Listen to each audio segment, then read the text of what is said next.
el mejor resultado en un día muy sentido para todos nosotros. Carmen, buenas noches. Buenas madrugadas, Iker. Ha sido un impacto tremendo el que nos ha producido este dato y quizá muchos de sus amigos están ahí ahora escuchando.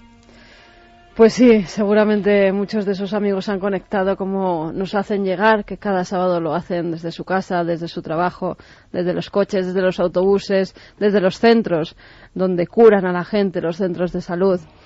Y a todos hay que agradecérselo, Iker, porque, fíjate, cuando vamos por la calle, yo lo decía, sentimos el afecto. Nosotros no vemos a la gente que nos está escuchando, ni a través de la radio, ni a través de la televisión, pero sí que salimos a la calle y estamos con la gente y vemos que nuestro mensaje a través tanto de la televisión como de la radio llega, Iker. Y yo creo que todavía no ha llegado el momento de retirarnos.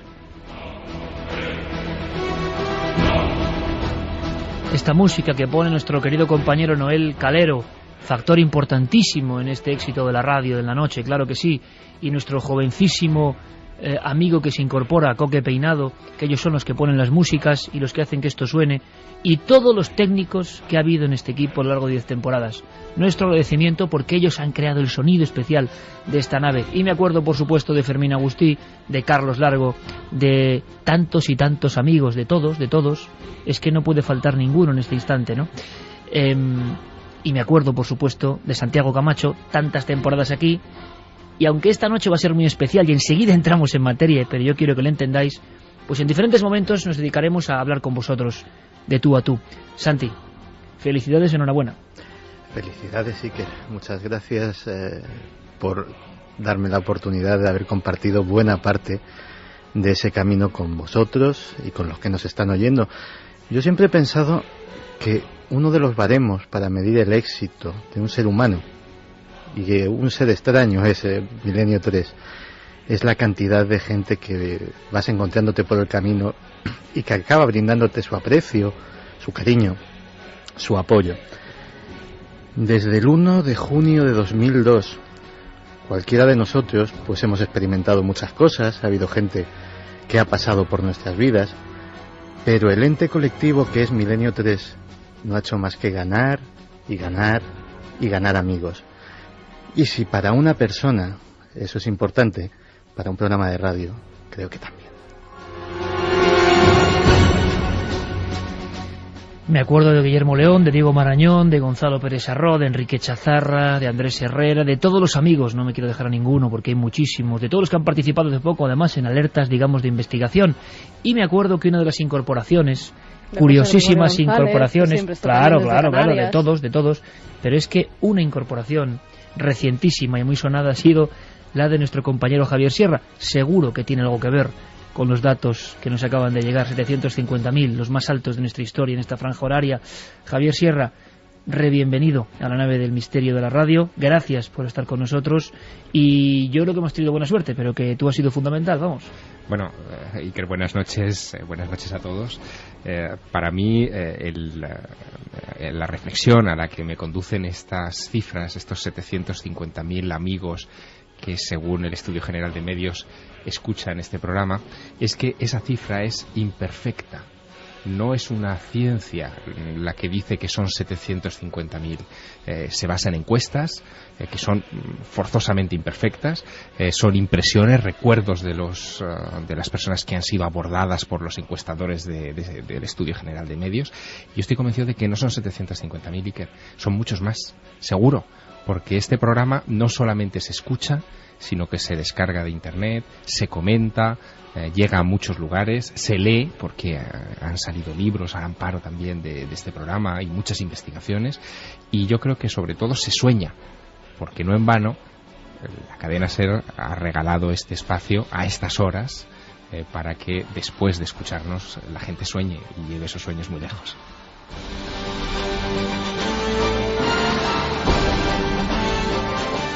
Lo dicho, amigos, gracias. Nuestro récord histórico con un programa ya tan veterano. Así que, para celebrarlo, aunque el primer tema de esta noche, así es la vida, así es el misterio, es un tema crudísimo, esta noche es noche de debate también y de aprendizaje. Abrimos las vías de contacto hoy muy especialmente, pues para conocer todo lo que sentís también, que sois parte.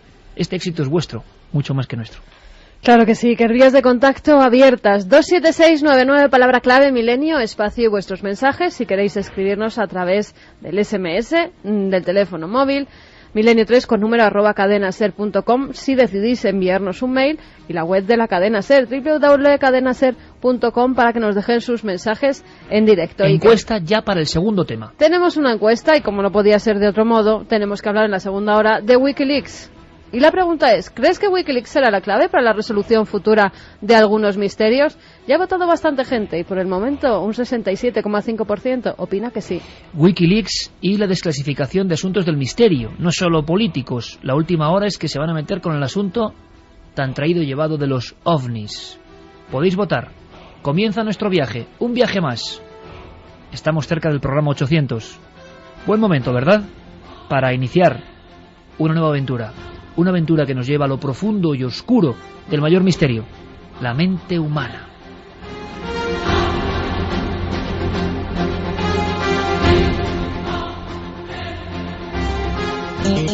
Milenio 3, con Iker Jiménez. Líder en la madrugada del sábado al domingo. 750.000 oyentes. Cadena Ser, un equipo, pase lo que pase.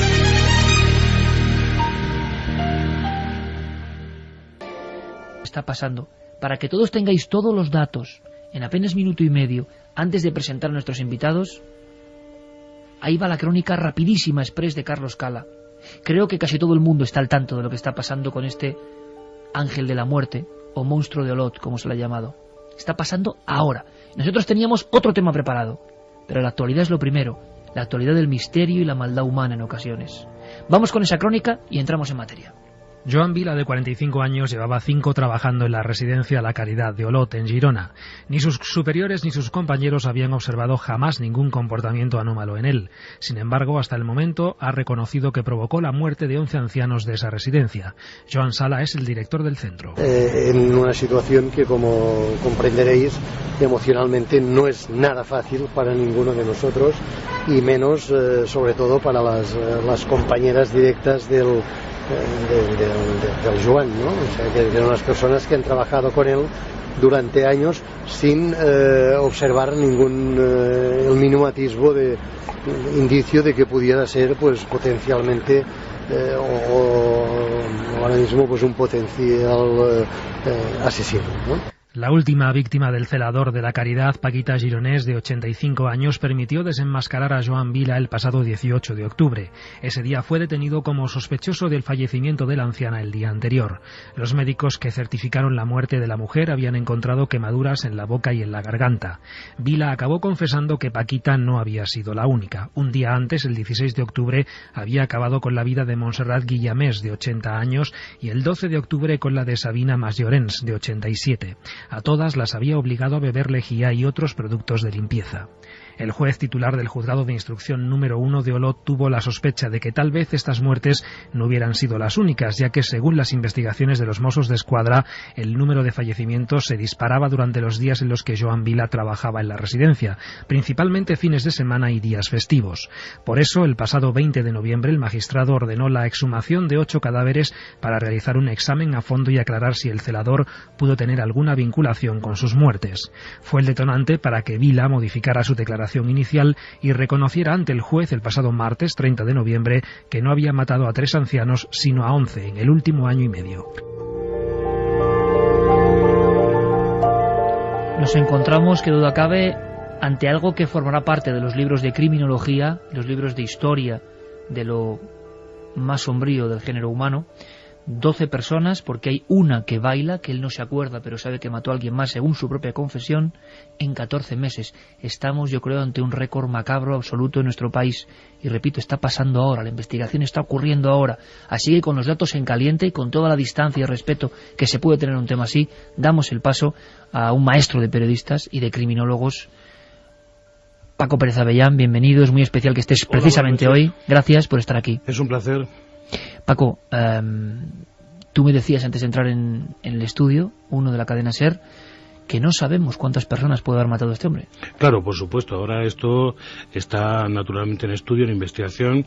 El comportamiento del ángel de la muerte en figura criminógena que, bueno, llena perfectamente este sospechoso, pues es un clásico en la historia criminal de todo el mundo. Se puede encontrar en cualquier país civilizado, en Inglaterra, en Francia, en Alemania. Encontramos mujeres, es decir, pues personas que están trabajando incluso en los departamentos dedicados únicamente a niños. En la unidad de pediatría, pues podemos encontrar enfermeras que se han dedicado durante muchos meses a dar muerte a los niños, incluso a provocar una relación muy especial entre los visitantes, las familias de los niños y ellas mismas, como si hubieran tenido algo que ver en cuanto a que la muerte de esos niños hubiera sido más placentera y normal de lo que su enfermedad obligaba. Es decir, que se trata de todo un rito muy complicado y que lleva a cabo una mente normalmente por obtener un tipo de satisfacción, aunque no podamos entender en qué consiste esta satisfacción. Nada más irregular, Paco, nada más incomprensible que alguien que se dedica a la salud, a velar por el bienestar de las personas, una figura, no es el caso, pero dentro de la órbita o del mundo de lo médico, a la que tenemos todos gran respeto, de repente exista una especie de figura criminal que se dedique a ser ángel de la muerte, a matar desde dentro del hospital, a no dejar señales. La frialdad de esta historia, y iremos dando datos, ningún guión cinematográfico puede superar lo que está pasando ahora mismo en esta localidad de Gerona. Pero hay una cosa que yo quería preguntarte, tanto a ti como al próximo invitado, Paco. No teníamos en España una figura así de ángel de la muerte hasta ahora. No, es decir, no habían identificado en ningún momento un hecho como este, que además nos ha homologado Iker con todo el mundo, periódicos, entidades que no tenían en cuenta la existencia de asesinos en serie en nuestro país. Ahora, en este momento, después del descubrimiento de Olot, hablan sin ninguna pega ya en este futuro de lo que son los asesinos en serie, incluso se atreven a hacer un relato o una relación de la lista de los principales, según ellos, asesinos en serie que han existido en nuestro país. En efecto, nos encontramos por primera vez que hay un individuo que dentro de una clínica produce una serie de muertes, una muerte serial y, por supuesto, un encadenamiento que no se descubre porque en ningún momento nadie está buscando la posible acción en nuestra sociedad de distintos asesinos en serie. Si miramos los desaparecidos españoles, que son nada menos que 14.000, podríamos quizá pensar que puede haber un individuo que mata niños, porque han desaparecido varios niños en algunos sitios de forma preocupante, como en las Islas Canarias. También, si miramos las muertes de mujeres misteriosas, podríamos pensar que puede haber otro asesino en serie dedicado a la muerte de mujeres. Y claro, en los lugares donde las personas se retiran a ser tratadas y son más vulnerables, o cuando se trata de ancianos, por supuesto que puede haber un asesino especialista en matar ancianos y que se dedica naturalmente a acercarse lo más posible a ellos en el momento en el que están más vulnerables, porque nadie nos ha explicado, Iker, cómo ha conseguido que estos ancianos puedan tragar la lejía, el salfumán o el cóctel del corrosivo que tú quieras sin inmovilizarlos, adormecerlos, golpearlos, etcétera, porque claro, esto produce inmediatamente un abrasivo en todo el tubo digestivo, es decir, quema todo por donde entra, de tal forma que es una manera de matar que se compadece poco con esta historia que él dice de que ha hecho eso con los ancianos porque le daban pena y los quiere mucho.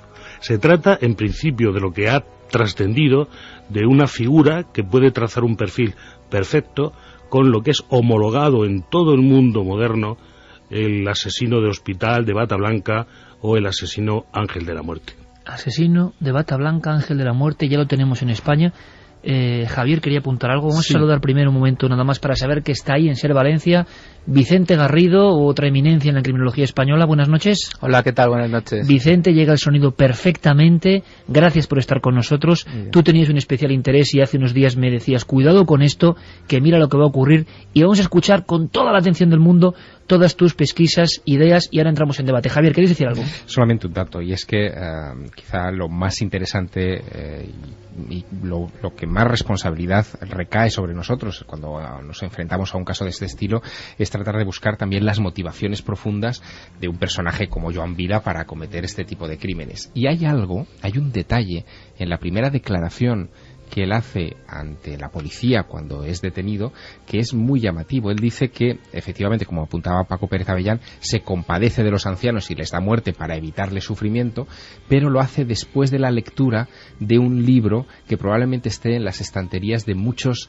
de nuestros oyentes, un libro de Elisabeth Kubler-Ross, que es la psiquiatra suiza que extiende internacionalmente los modernos cuidados paliativos a todo el planeta, una persona que habla de experiencias cercanas a la muerte, de supervivencia en el más allá y de cómo cuando alguien está en el trance de la muerte, del tránsito, lo que hay que hacer es enfrentarse a eso incluso con alegría.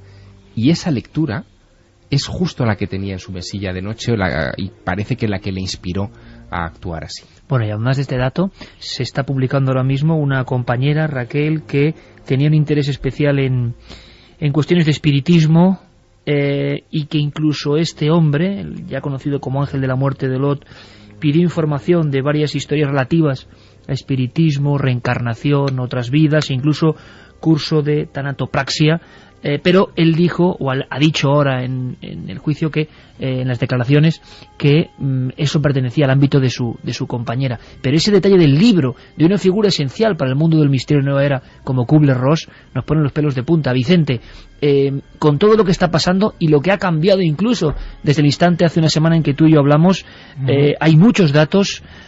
¿Cuál es tu primer perfil? ¿Qué está pasando? Tenemos una figura que no existía en España y que ahora se da a conocer, y como decía Paco Pérez Avellán, el temor de que si mintió en una primera ocasión y pasó de 3 a 11 víctimas o 12, igual es que son más. Sí, en realidad es cierto, ¿no?, que es el primer asesino en serie que tenemos en el ámbito de lo que son los llamados ángeles de la muerte. Pero es interesante, como ha comentado muy bien Paco, ¿verdad?, el análisis de sus diferentes declaraciones, ¿no? En el estudio que he hecho, ¿verdad?, sobre este tipo de sujetos, realmente la declaración exculpatoria que aparece de manera más habitual es la de eran personas que ya estaban falleciendo o estaban a punto de morir, yo solo alivié el sufrimiento, etcétera, porque evidentemente este tipo de sujetos actúan en contextos en los que hay personas muy vulnerables, normalmente niños o personas mayores. En el caso de los niños esta excusa no puede darse, pero sí en el contexto de personas que están pues en una situación pues de postración o una enfermedad terminal, o en algunos casos pues requiriendo pues una continua atención en el margen de lo que es la vida o la muerte. Pero como la investigación nos demuestra, la mayor parte de los asesinos en serie tienen muchos problemas para demostrar que realmente esas personas iban a morir, por lo menos en un futuro próximo. De hecho, a continuación lo que él plantea es que él, contradiciéndose con la primera declaración, él no era consciente realmente de lo que estaba haciendo, porque hablaba de una especie de personalidad múltiple, ¿no? Leyendo sus declaraciones como aparecían en la prensa, dice que me sentía como en los dibujos animados, que una persona sale de otra y hace algo, pero eso se compadece muy mal con la descripción que hace de los hechos cuando declara frente al juez, porque en un momento determinado llega a expresar cómo sus víctimas están sudando, recuerda perfectamente la cantidad de insulina que le dio, por ejemplo, a dos de las víctimas, que las mata con un lápiz subcutáneo de insulina. Es decir, recuerda perfectamente en su declaración todo lo que hace, y eso no se relaciona muy bien con la idea de que otra persona, a modo de teoría de personalidad múltiple, está haciendo eso, tú estás controlando eso. ¿Por qué? Porque estas personas estudian a las víctimas, fantasean con matarlas y en su mente tienen una y otra vez ensayados los 1000 detalles que luego llevarán a cabo cuando finalmente deciden empezar este ritual de muerte, ¿verdad? Vicente, Paco, y ahora escuchamos evidentemente nosotros, pero entramos en debate en cuanto queráis. Hay dos elementos. Yo he llegado a escuchar que hay personas que incluso intentan profesionalmente, ¿verdad?, hacer este tipo de carreras, los que tienen esto dentro. En otros países ha ocurrido, porque así tenían mayor facilidad, ¿no?, para intentar actuar e intentar hacer realidad esas fantasías terribles. Pero por otro lado, el mazazo que acaba de dar Javier Sierra, en mi opinión, desde el punto de vista de lo extraño de que se produzca esa lectura junto a las muertes, o en el momento, o en un instante clave, una lectura que proviene de lo más profundo de la historia, del misterio, el más allá, hace que sea un detalle interesante para comprender la mente de este asesino, Paco, Vicente? Sin duda, sí, claro. Lo que pasa es que hay que pensar que esta persona ha atravesado al menos 3 etapas distintas. La primera es cuando consigue matar con un cóctel de medicamentos, entre los que hay, pues en fin, medicamentos muy poderosos, y que produce una muerte, digamos, más silenciosa y discreta que la que posteriormente le va a delatar. Luego pasa por una etapa en la que mata con insulina, que es natural también, uno de los clásicos en toda la criminalidad mundial, y finalmente se decide por algo absolutamente, ¿cómo diría?, pues muy chocante, ¿no? Intentar que la gente muera de forma silenciosa, es decir, sin llamar la atención, haciéndolo ingerir, en este caso, a las personas que decide que sean sus víctimas, pues tragos de lejía o de un abrasivo que naturalmente produce inmediatamente un dolor vasto, terrible, abrasador, brutal. Esto significa, naturalmente, en principio, que él está cambiando, evolucionando, ¿no?, convirtiéndose en otra cosa. Es un individuo que empieza por ser un asesino discreto, que lleva a cabo una serie de crímenes perfectos, que no son detectados en el ámbito en el que él trabaja, y que estamos hablando quizá de hace 10 años, ¿no? Es decir, que durante 10 años hemos convivido con un asesino en serie en Olot, donde ha matado a placer, con toda tranquilidad. Ha sido él el que se ha delatado a medida en que cambiaba su modus operandi. Sí, perdona Paco, yo quería señalar una cosa que yo creo que a los oyentes les va a interesar, y es la diferencia que hay entre un asesino en serie de este tipo, el ángel de la muerte, y digamos el asesino en serie clásico, ¿verdad?, el psicópata sexual, como Ferrandiz o Tony Quino, etcétera. Este tipo de sujetos tienen determinadas características que hacen que necesiten matar en un contexto donde ellos se sienten seguros. Y como ha comentado Paco muy bien, se trata de personas que aparentemente están, digamos, cuidando la salud, ¿verdad?, de la gente, y por consiguiente la gran ventaja que tienen es que mientras realizan actos médicos correctos, como este hombre, que muchos de sus actos serían correctos, dando el medicamento adecuado, al mismo tiempo intercala actos de muerte. Claro, esto realmente es difícil de determinar.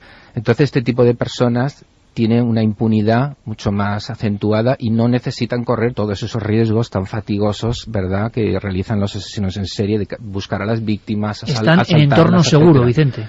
Exacto. Y luego, otra cuestión también muy interesante es que se produce, como ha comentado Paco también, un fenómeno de aceleración de la muerte. ¿Por qué? Porque una vez empiezas a experimentar la sensación de lo que es matar, entonces eso tiene una capacidad de adicción enormemente poderosa. Los oyentes deben de saber que las 3 últimas muertes a las que mata con lejía se hicieron o se cometieron en 5 días, mientras que las otras 8 muertes se habían extendido a lo largo de más de un año. Eso coincide con el hecho de que él efectivamente pasa a un método mucho más agresivo y violento. ¿Qué ocurría? Ya no le bastaba con ser un mero administrador de la muerte. Él tenía que ahora pasar a sentir mucho más, y eso lógicamente es un acto de una mayor crueldad cuando la muerte se produce a través de la abrasión, ¿verdad? Tiene que venir un sentimiento de horror extraordinario que él puede ver en los ojos de la víctima, y entonces está llegando a un punto de éxtasis absoluto. De ahí que tanto el asesino de Lot como otros asesinos, ¿verdad?, pues al final una y otra vez llega un momento donde la gente echa cuentas, coinciden muchas muertes en su turno cuando esa persona está, y es realmente por la acumulación de casos por los que habitualmente son capturados. Y aquí además hay que añadir otro elemento, y es que efectivamente estas 3 últimas muertes que se producen, estos 3 últimos asesinatos por la ingestión de lejía, quizá lo que deberían es haber despertado muchas más alertas antes, es decir, al menos antes de llegar a la segunda víctima, y ya no digamos a la tercera. Todo esto se descubre de una manera un poco extraña, que pone en evidencia que el control, al menos en esa residencia, pero probablemente en los protocolos de vigilancia a los ancianos en torno a sus muertes, pues no es lo bueno que debiera ser. Claro, es que falta la figura del criminólogo, claro, es decir, no, el ayuntamiento tiene que tener un par de criminólogos, que menos, mirando, comparando estas cifras. Naturalmente, una clínica de estas características tiene una cantidad de muertes determinada al año. Si hay más muertes, o hay una epidemia, o hay un asesino. Pero Paco, y no solamente eso, sino que a mí me da la sensación de que no se llega tampoco por las la reconstrucción que nos está llegando en estas últimas horas de estas 3 últimas muertes, no se llega ni siquiera a escuchar a los ancianos. La muerte no es súbita, no es que se beban la lejía y mueran en ese momento, sino que viene un largo padecimiento, un rosario en el que algunos de estos ancianos intentan hablar. Por lo que se ha publicado, incluso había en algún momento comentarios del presunto autor de los hechos diciendo que, hombre, siempre me toca a mí la muerte de estos ancianos, etcétera. Había una especie de exhibicionismo sobre este asunto que nadie detectaba. Pero recordemos que en nuestro país es muy difícil dar con un asesino en serie si a nivel oficial se niega la existencia de asesinos en serie. Claro, es decir, si nadie están buscando un asesino en serie, es muy difícil encontrarlo. Paco, pero es también de justicia decir que esto mismo lo han experimentado otros países, ¿verdad?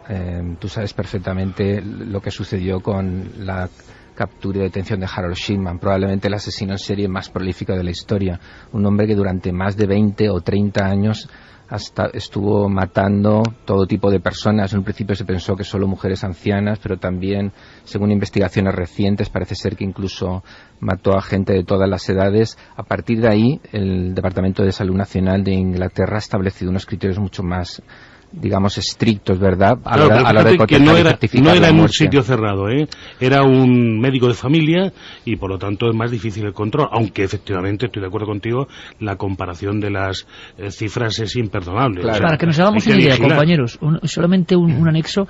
Santi, que ha seguido, y Santi me había hablado de doctores muerte, o de ángeles de la muerte, mejor dicho, hacía mucho tiempo que me comentaba datos concretos. Es una realidad que pone tan los pelos de punta.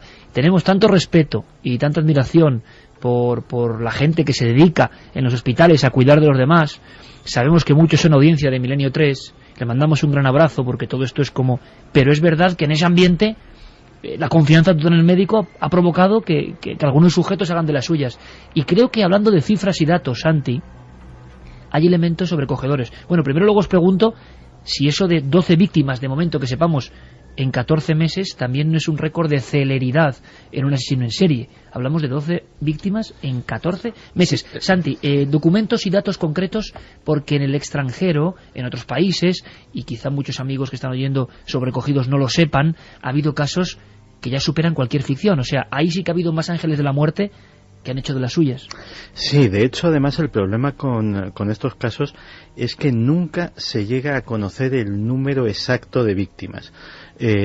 Porque, lógicamente, en los centros donde estas personas prestan sus servicios hay una cantidad de fallecimientos que son verificados. Algunos, evidentemente, son fortuitos y son debidos a que la gente está genuinamente enferma, pero otros no. De hecho, posiblemente en todos estos casos dependemos sobre todo de las confesiones de las personas implicadas. Y ha habido casos terribles. Uno de ellos, el que mencionaba Paco al principio, el de Beverly Allitt. Beverly Allitt era una enfermera británica que trabajaba en un pediátrico y que por lo menos a una docena de bebés, posiblemente más, les administraba inyecciones de potasio y de insulina para provocarles paros cardíacos. Efectivamente, como muy bien mencionaba Paco, una de las cosas más atroces es que se ganaba la confianza de las familias de las víctimas, hasta el punto de que, por ejemplo, en un caso en que había unos gemelos, unas gemelas en este caso, y una de ellas falleció víctima de la tal enfermera, los padres hicieron madrina de el bebé superviviente a la asesina de su hermana. Posiblemente es uno de los casos más terribles por el tema de que sean niños. También llama mucho la atención el caso del hospital Linz en Alemania, porque aquí ya no estamos hablando de un ángel de la muerte, sino de un escuadrón de la muerte formado por 4 enfermeras a las que se achacan también pues entre 20 y 50 muertes, y que al principio estaban motivadas también por este afán de liberar del sufrimiento a los pacientes, pero que luego se descubrió que directamente una mala contestación, cualquier tipo de inconveniente que se encontrasen en su práctica, les llevaba a una venganza atroz. Y es que, como ha pasado en este caso, empezaron aplicando sedantes, morfina, métodos relativamente incruentos, y al final asesinaban a sus víctimas haciéndoles tragar agua con la nariz tapada, de tal manera que se asfixiaban, se ahogaban sin necesidad de introducirles la cabeza en ningún líquido. Y luego, por supuesto, el caso más terrible, que es el de Harold Shipman. ¿Cuántas personas ejecutó? No se sabe. Posiblemente pasen del centenar largo. No, 215, sí. Se hablaba de 215 mínimo. Esa es la cifra más conservadora, efectivamente. Sí. ¿Y qué tiene Vicente, Paco, qué tiene la muerte en estos personajes que se van aficionando a ella, que es como una droga terrible, y que en este caso parece claro de no haberse producido ciertas circunstancias, este hombre hubiese seguido matando, ¿no? Bueno, hay creo yo, para poner un poquito a lo mejor de orden en todos estos casos, creo que hay una manera bastante interesante de verlos. Creo que podemos distinguirlo por la finalidad o por la motivación del asesino. Digamos que hay 3 categorías. Uno son los que matan por el sentimiento de poder, de control, aquellos que tienen un éxtasis emocional a través de la muerte, y no hay más beneficio que el propio beneficio justamente pervertido que obtiene el sujeto cuando planea y ejecuta la muerte. Es el caso de Shipman, aunque al final paradójicamente fue descubierto porque intentó a modo de bonus extra obtener un dinero de una de sus últimas o de su última víctima. Sería también el caso en principio del celador de Olot, ¿verdad?, de Joan Vila. Luego tenemos otras personas que lo hacen por llamar la atención y por considerarse personas relevantes e importantes. Sería el caso que antes ha comentado de Beverly Alit. Esto es una enfermedad psiquiátrica que se conoce, enfermedad de Munchausen por proximidad.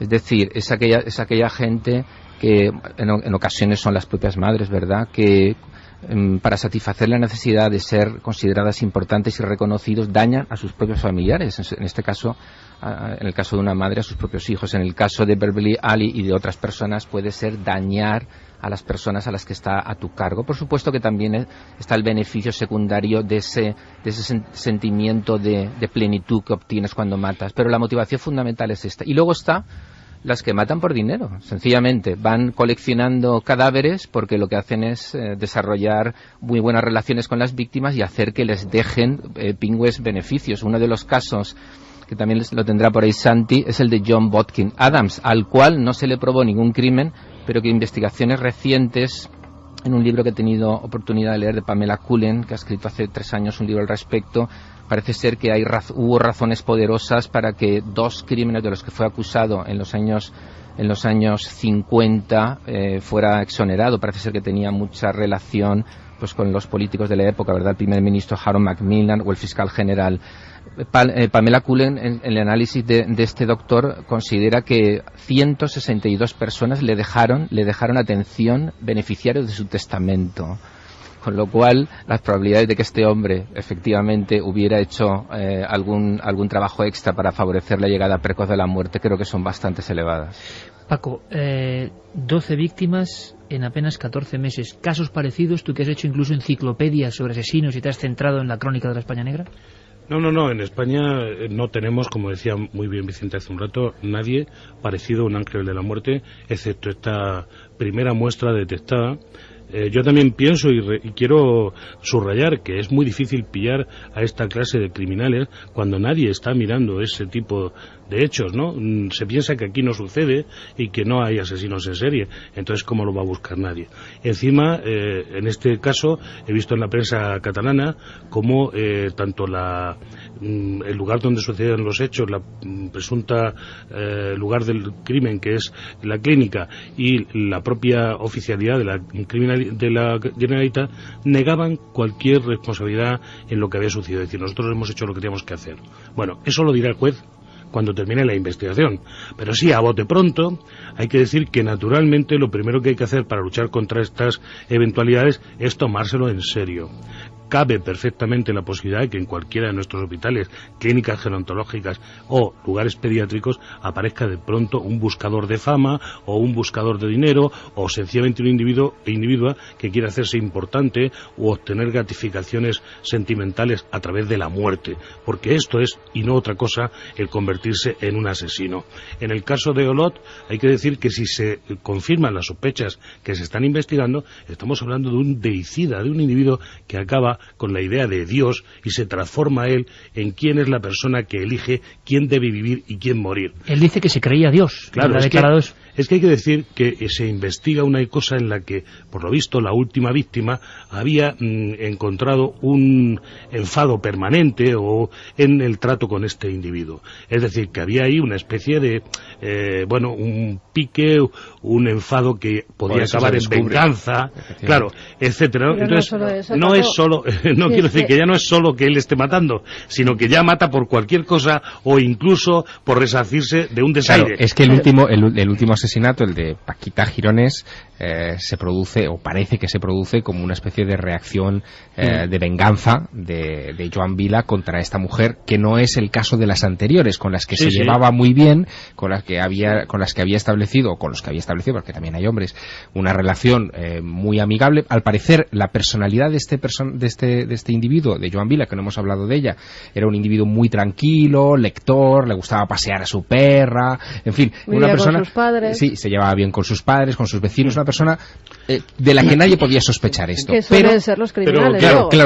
Pero con Paquita Girones había algo que no funcionaba. Numerosos errores en todos esos, en esa cadena de asesinatos que ha llevado a cabo. Lo que pasa es que nadie estaba detrás de él para apuntar y subrayar esos crímenes. Pero Paco, una de las víctimas lo había dicho que lo había intentado matar, y había unas grabaciones donde se ve a él sacando a la anciana a un lugar donde no había cámaras, con lo cual algo ya tienen que sospechar. Otra de las víctimas tenía quemaduras alrededor de la cara o la boca hinchada, en fin, una serie de condiciones que hay varios indicios que hubieran necesitado un examen médico más a fondo respecto a las razones de la muerte. Vicente, ¿querías apuntar algo? Sí, yo quería decir que la clave para entender el asesinato en serie, no solamente en el caso de los Ángeles de la Muerte, sino en cualquiera de los casos, es la compulsión. Este es el elemento clave, la compulsión. El hecho de que el sujeto, antes de cometer la primera muerte, fantasea, genera sus propios miedos e inseguridades, y en un momento determinado, por una razón que todavía no comprendemos muy bien, llega a la consideración de que producir esa muerte le va a producir un alivio, una salida, un escape, a una tensión, a una perturbación interna que le hace temer que ya no pueda mantener el control, y entonces mata. Y cuando mata se da cuenta que retiene el control. El hecho de matar, el hecho de planificar esas muertes le da poder y ordena su vida interior.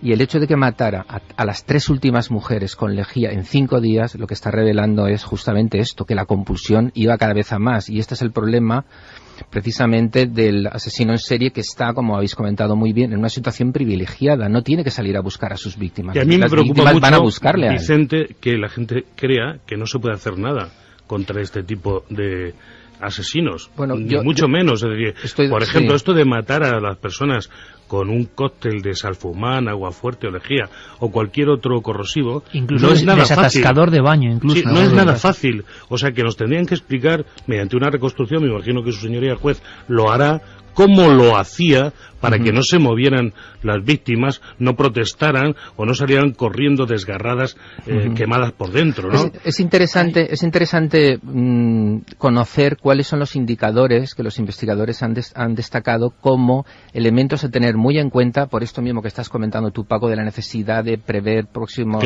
acontecimientos. Ahí voy. Entonces hay una serie de indicadores que yo creo que son muy interesantes. Son 10 o 12, pero yo voy a resumir los más importantes. Por ejemplo, un indicador que aparece en la investigación es que el sujeto con frecuencia es la última persona que ha sido vista con la víctima, que los miembros del hospital o del centro donde están empiezan a calificarlo o a valorarlo como una persona rara, solitaria, extraña. Él tiene muchas veces dificultades a la hora de expresar o de relacionarse con los demás, y en definitiva tiene una vida un poco al margen de lo que es la relación de colegas o lo que es la comunidad, ¿verdad?, que comparte diariamente las actividades dentro del hospital. También, por supuesto, el hecho de que la muerte no era esperada, aun cuando en algunos casos esto es difícil si la persona está en una situación terminal, pero en todo caso que los síntomas de la muerte, y esto tiene mucho que ver, ¿verdad?, con esto que estamos comentando de la lejía, no se corresponden con la enfermedad. El hecho de que otros pacientes se hayan quejado con respecto al tratamiento que este hombre ha dado también en algunos casos, y el hecho de que, una cuestión muy importante, el hecho de que la tasa de muertes que se producen, ¿verdad?, en su sala, en su ala, en un tiempo que no se puede explicar, es muy superior al resto de la estadística de muerte que se corresponde con otras personas o con otras salas equiparables en cuanto a la enfermedad y a las víctimas que están atendiendo estas personas. Santi. Hay además un factor, y ahí lo dejo caer, que dificulta mucho la detección de los ángeles de la muerte, y es que, querámoslo o no, los ambientes médicos suelen ser muy herméticos. Hay un caso histórico que es muy ilustrativo en este sentido, que es el de Ernst Ferdinand Sauerbach, posiblemente uno de los más brillantes cirujanos de la primera mitad del siglo XX, al que se deben increíbles avances que han salvado la vida a mucha gente. El problema es que en la última etapa de su vida, Sauerbach enloquece y comienza a hacer a sus pacientes operaciones innecesarias, crueles, algunas con resultado de muerte y otras con secuelas gravísimas. Por el respeto tremendo y la autoridad que tenía Sauerbach en el mundo de la medicina, nadie de los que eran conscientes, y eran muchos de lo que estaba haciendo, le denuncia. Y este hombre fallece libre, o sea, no en una cárcel ni nada por el estilo. Por desgracia... Lo que dice Santi es peligrosísimo, sí, porque en efecto tenemos que tener en cuenta en todo momento que aunque los médicos su principal tarea, y en general así es, y de una forma totalmente mayoritaria, los médicos se deterioran en su trabajo, en su edad, en el propio sistema que les va agobiando como a todo el mundo, y pueden transformarse. Se han dado hechos en los que unos individuos que tienen que cuidarte, en realidad lo que te están haciendo es un tratamiento para hacerte mal, para hacerte daño. Es decir, eso sucede y hay que aceptarlo. Y hay que utilizar una policía sanitaria que impida que esto ocurra, como hay una policía de la policía que es asuntos internos. Vamos a hacer una cosa, apenas tenemos más tiempo, ha sido un placer, esto está ocurriendo ahora mismo, seguiremos muy atentos a toda la investigación, tampoco lo decía muy bien Javier Sierra antes de comenzar el inicio del programa, hay que andar con pies de plomo porque están ocurriendo cosas, seguramente recabaremos más información. Y van a investigar además los sitios donde él trabajó. Es que, lo que dices, Carmen, van a investigar los sitios donde este individuo estuvo antes de celador, es una historia terrorífica como pocas yo he escuchado y está ocurriendo ahora mismo. Nos ayudan a comprenderla, nos ayudan a tener información personas de la talla como el buenísimo amigo Vicente Garrido, una referencia, repito, en la criminología de este país. Estuvo con Juan José Moreno allí en Ser Valencia. Vicente, un abrazo grandísimo. Muy bien. Seguimos muy atentos a toda la información. Mañana te veo en la tele, Vicente, un abrazo. Un abrazo, gracias. Paco, como siempre, maestro, muchísimas gracias. Vamos a ver qué más ocurre en esta misma semana, porque esto es terrorífico. Un fuerte abrazo, amigo. Igualmente, muchísimas gracias. A la vuelta, Wikileaks y OVNIs, historias de la NASA, campañas de información que nos sorprenden y 1000 historias más que solo podéis escuchar aquí en Milenio 3. Escándalo internacional tras conocerse las nuevas filtraciones de la página web Wikileaks, en más de 250.000 documentos que describen sin tapujos lo que de verdad piensa Estados Unidos de sus aliados y de sus enemigos. 5 periódicos de distintos países, entre ellos El País, han empezado a publicar los cientos de miles de documentos enviados desde las embajadas de Estados Unidos en todo el mundo. 250.000 correos internos de la Casa Blanca y su diplomacia que dejan al desnudo la política exterior de Washington. Washington debe esforzarse por caerle bien al rey don Juan Carlos y Aznar le perdió su nefasta gestión tras los atentados del 11M. Son algunas de las filtraciones reveladas por el portal Wikileaks. Hillary Clinton ha calificado esa masiva difusión de los cables que durante años han enviado los embajadores norteamericanos como un ataque contra los intereses de la comunidad internacional.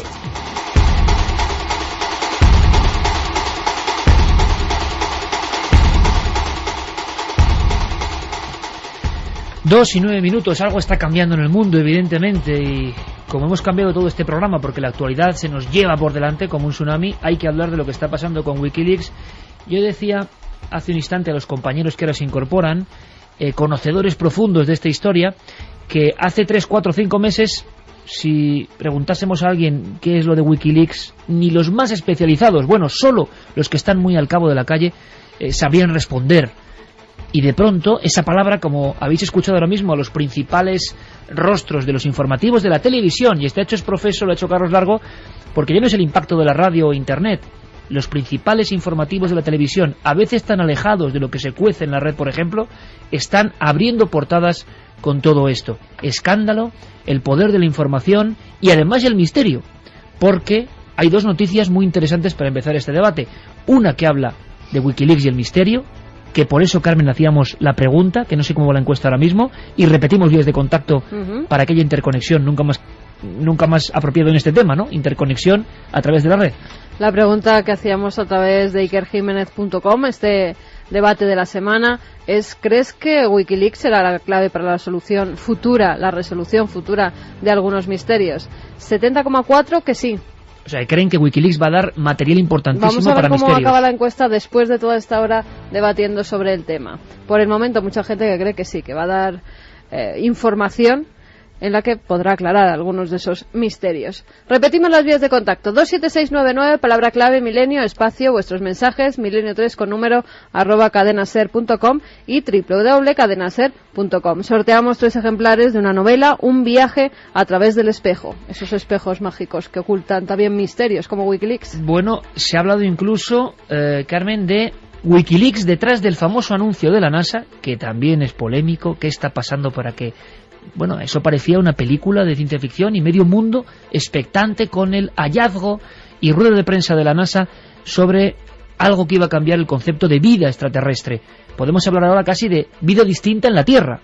Se ha hablado de Wikileaks en la sombra incluso de esta declaración de la NASA de hace escasas 48 horas. Sí, la NASA anuncia que el jueves va a dar una rueda de prensa donde va a haber un anuncio espectacular, muy interesante, y la gente empieza a especular con que Wikileaks está detrás de ello, que ha accedido a informes secretos de la NASA donde saben que tienen en sus manos ya vida extraterrestre y que se va a dar a conocer esto. Esto es una bola, Iker, que empieza a formarse como las bolas de nieve. Empiezan a transmitir la información de una web a otra, empiezan a publicarse los comentarios y al final decían que Wikileaks estaba detrás de todo y que había presionado a la NASA para que al final diera información de que existe vida extraterrestre en otros planetas. El anuncio de la NASA no está nada mal, pero no es lo que muchos esperaban. Otro concepto antes de empezar nuestro debate y presentar a nuestros invitados.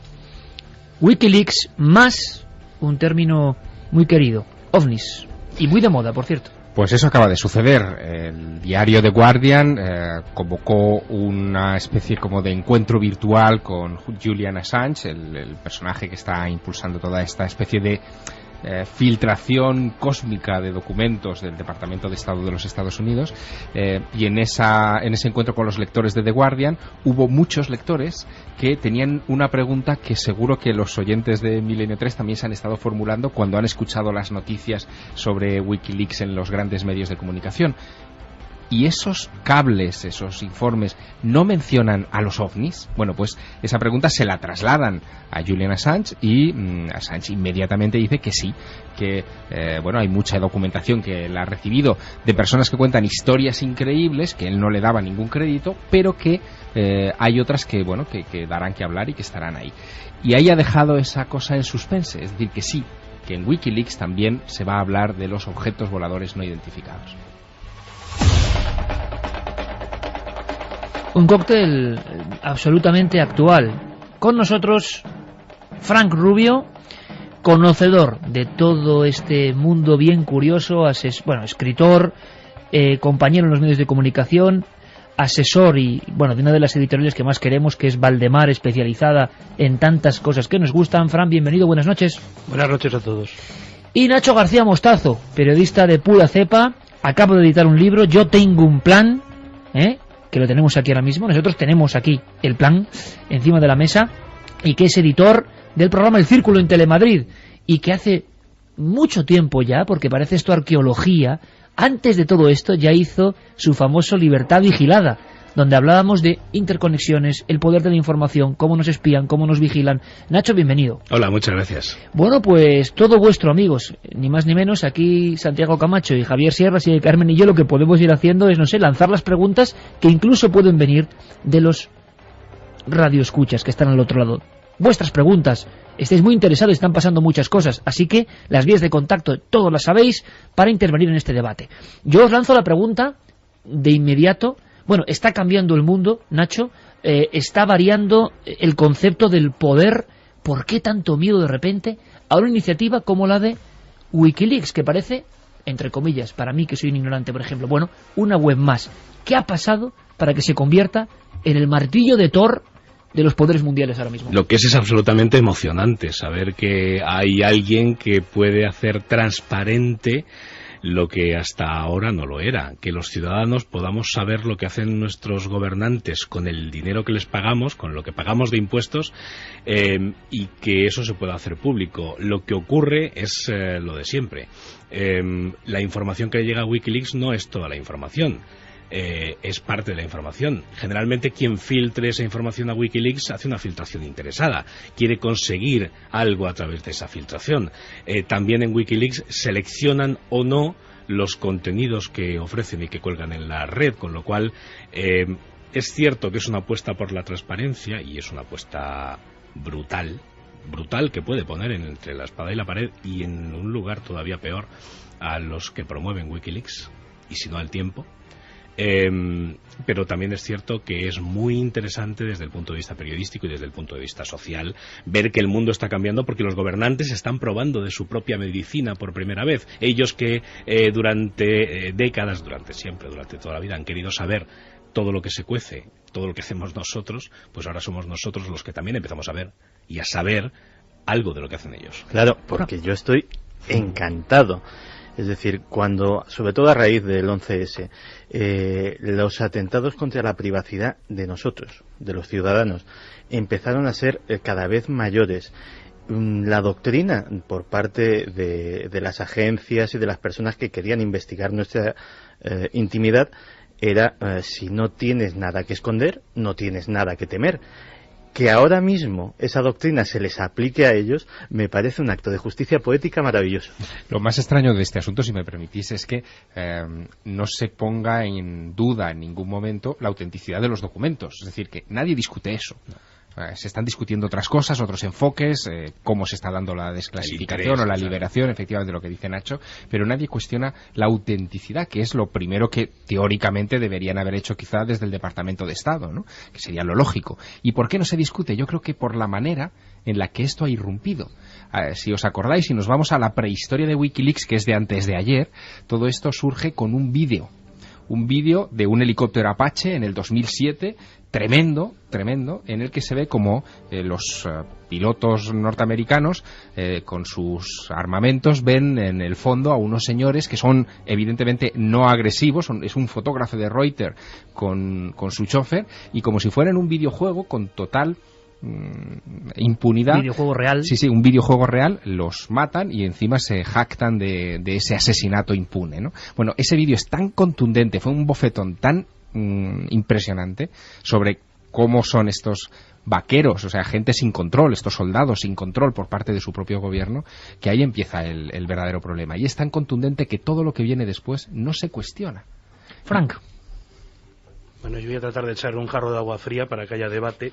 Recojo aquí una información del Correo Vasco, el Correo, donde Andrés Montero Gómez dice una cosa que para mí es fundamental, como alternativa para que comprendamos mediante el debate qué puede ser esto. Julian Assange sería la operación psicológica perfecta para un mundo anestesiado. En inteligencia, una operación psicológica, una operación especial, es aquella mediante la cual se utilizan técnicas de influencia, comunicación e información para generar una percepción, para conformar un determinado estado de opinión que lleve a resultados favorables para quien ejecuta la operación. Si Wikileaks fuera el título de una novela de espías, su argumento sería una operación psicológica de inteligencia. Lo esencial no es que Wikileaks cuelgue en la red decenas de miles de documentos más o menos clasificados o fiables. Lo definitivo, lo que convierte esto en un evento de degustación planetaria, es su amplia difusión, influyendo de manera mediata e inmediata en los procesos de configuración de la opinión pública sobre numerosas cuestiones. ¿Quiénes son los encargados de realizar y conformar este proceso? Los medios de comunicación masiva convencionales. Son los grandes medios de comunicación los que se han hecho eco de la documentación provista por Wikileaks. Las reacciones públicas de los personajes y organismos involucrados en las filtraciones son divergentes y cubren un amplio espectro. Israel y el Vaticano no han respondido de la misma manera que Estados Unidos, Pakistán o Irán. dejo esto aquí dicho, luego hablaré de lo que dice Berzinski sobre la fuente, de dónde vienen esos documentos. Luego hablaré de cuánto puede costar mantener Wikileaks y quién puede haber puesto esos dineros, porque quiero que veamos que sí, que estamos en un nuevo mundo, pero ese nuevo mundo empezó ya con el 11S y antes de eso con las señales de alarma sobre el tema del apagón del año 2000 de los ordenadores. Se está produciendo una convocatoria de tipo mediático a la opinión mundial, se está configurando una opinión mundial, y eso, antes o después, tendrá unas consecuencias políticas ineludibles. ¿Qué opináis? Hombre, desde luego esto está cambiando el mundo. Mira, una de las mayores filtraciones que ha habido en la historia, que son los famosos papeles del Pentágono en la época de Nixon, Daniel Ellsberg, el responsable, declaraba que es que había tardado años en encontrar un canal para que esa información pudiera llegar a la gente como él quería. A día de hoy eso sucede en días, cuando no en minutos. Eso ya de por sí es un cambio. Efectivamente, lo que dice Frank no está en absoluto exento de razón. No olvidemos que Wikileaks, salvo esa cara, que es Julian Assange, es una caja negra. Nadie sabe. Es una caja negra absoluta. Se ha hablado de un grupo de hackers disidentes chinos que podían haber estado en el origen de esta historia. Hay leyendas de todo tipo. Lo poco que se sabe, y lo poco que se sabe, lo sabemos a través de Julian Assange, es que hay no más de una docena de personas trabajando full time en Wikileaks. Las fuentes de financiación tampoco efectivamente son claras. A día de hoy, por ejemplo, sí que se sabía, y había una cuenta de PayPal para que se financiase esto por medio de donaciones voluntarias. PayPal acaba de cancelar esa cuenta. Esa es de las últimas noticias de hoy, porque según la política de esta empresa, pues podían estar siendo utilizadas para financiar una operación ilegal. Efectivamente, PayPal, explícalo, Santi, es una forma de pago que se hace a través de Internet. Mucha gente que compra en grandes subastas conocerá que es una forma de pago segura. Y hoy se ha cancelado la cuenta. Vamos a hacer una cosa muy rápida. Le pido a Noel y a Coque, por favor, que seleccionen 2 cortes muy rápidos, simplemente porque faltaría aquí una parte, que es cómo han recibido senadores y personas importantes del mundo este azote de Wikileaks. Y las frases que surgen son crudísimas. Es decir, o todo esto es un montaje inmenso, o desde luego los actores son de primer nivel, porque parece que están dispuestos a llevar, no voy a decir al patíbulo, ¿no?, pero hasta las últimas consecuencias, la persecución de lo que parece un enemigo ahora de repente, que es Wikileaks. Senadores de Italia, senadores de Estados Unidos, por favor, escuchad el nivel de agresividad casi, de desconcierto de sus declaraciones ante lo que ha ocurrido con Wikileaks. Algunos lo comparan, curioso lo que ha dicho ahora Frank Rubio, a un 11 de septiembre, a un nuevo 11 de septiembre para las relaciones de los países. Es un ataque gravísimo, algo así como un 11 de septiembre, que golpea el corazón de la diplomacia mundial, minando la confianza entre Estados.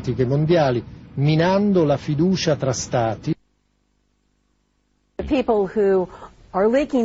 La gente que está filtrando estos documentos necesitaría medirse su nivel de patriotismo. Creo que disfrutan con la atención que reciben, pero francamente eso nos va a costar un alto precio, especialmente a nuestros soldados y a nuestra seguridad nacional.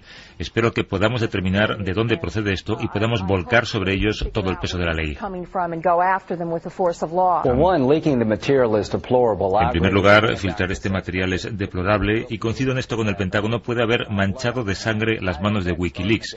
No sé cómo va a afectar a nuestra relación con otros países, pero vivimos en un mundo con múltiples riesgos, desde Irán, Corea del Norte y otros lugares. Digan lo que digan estos documentos, estamos en guerra. Es un mundo cada vez más peligroso y la gente que ha hecho esto, desde mi opinión, está en lo más bajo de la cadena humana. Así que si podemos perseguirlos judicialmente, intentémoslo. Declaraciones durísimas, 2 y 24 minutos. Podéis, por supuesto, dar vuestra opinión en las vías de contacto diferentes que tenemos ya abiertas.